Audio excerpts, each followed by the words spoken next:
Top quality और consistent performance के लिए सिर्फ सिल्वर पंप नाम याद रखना। કે જ્યાં સામાજિક તત્વો પર બુલડોઝરની કાર્યવાહી થઈ, બુલડોઝરની કાર્યવાહી પર ભાજપના નેતાએ જ સવાલ ઉઠાવ્યા છે. સોશિયલ મીડિયામાં પોસ્ટ મૂકીને સવાલો કર્યા. અમરેલી ભાજપના સિનિયર આગેવાન ભરત કાનાબારે ઊભા કર્યા સવાલો. Bulldozer justice is no justice લખીને સવાલો ઊભા કર્યા છે.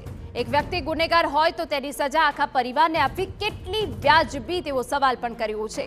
મકાન દૂર કરવા માટે નિયમાનુસાર પ્રક્રિયા કરવી જોઈએ તેવું પણ પોસ્ટમાં ઉલ્લેખ કર્યો.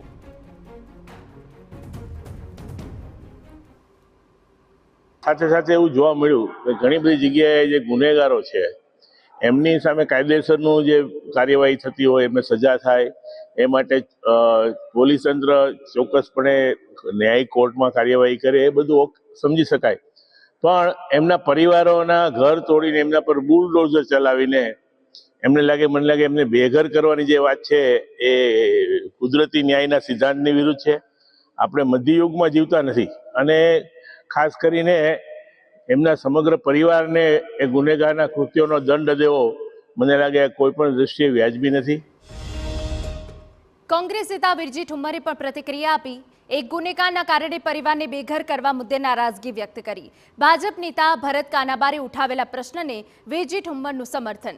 ભરત કાનાબાર એક સનિષ્ઠ આગેવાન છે. ભરત કાનાબાર સાચી વાત બોલે છે, મને ગર્વ છે. ભાજપની રીતિ નીતિ ગરીબો વિરુદ્ધ રહી હોવાના આક્ષેપ પણ કર્યા છે. કોઈ પણ વ્યક્તિ રોજગારી માટે ગુનો આચરે છે. 25 વર્ષથી બનાવેલા મકાનો પર તંત્રએ બુલડોઝર ચલાવ્યા.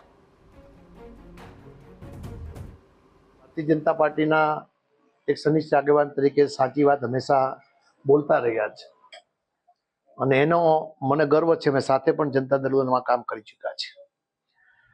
વડાપ્રધાનને પણ સીધું જ ટ્વીટ કરે.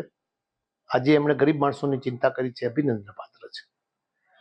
25 વર્ષથી જેના મકાનના બાંધકામ થયા છે, અત્યારે તંત્ર એમનો કોઈ એક કુટુંબી કોઈ ગુનોમાં સંડોવાયો એટલે મકાન પાડવા માટે બુલડોઝર ચલાવી રહ્યા છે.